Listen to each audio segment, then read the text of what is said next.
Pozdravljeni. Pravkar se je končala predstavitev kandidata Potočnika v odboru pristojnem za okolje. Predstavitev je bila dobra, seveda pa s šibkejšimi in močnejšimi točkami. Ena izmed močnejših točk je zagotovo ta, da je gospod Potočnik že bil komisar in da torej zna dobro umestiti okoljske politike v celotno paleto evropskih politik in da seveda pozna evropske postopke in to, kako je potrebno sodelovati z Evropskim parlamentom. Obljubil je tudi promocijo evropskih okoljskih politik globalno in pa dal velik poudarek trajnostnemu razvoju. Seveda pa je tu pomemben čas, kdaj bodo zelene trajnostne tehnologije tudi razvite v tej meri, kot jih že danes potrebujemo.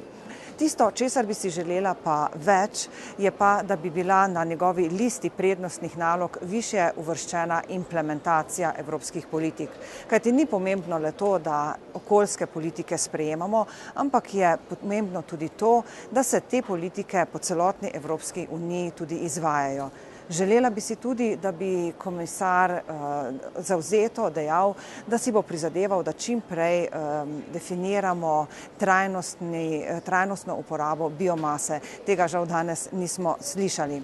Sem pa vesela, da je komisar dobro odgovoril na moje vprašanje, kajti obljubil mi je, da se bo osebno zavzel, da bo komisija pogledala in pregledala, kako se črpajo sredstva iz programa Life Plus, ki se uporablja za področje Nature 2000 in da bodo analizirali, zakaj so ta sredstva uporabljena neskladno v Evropski uniji in da bodo razmislili o ukrepih, kako narediti to črpanje sredstev čim bolj skladno.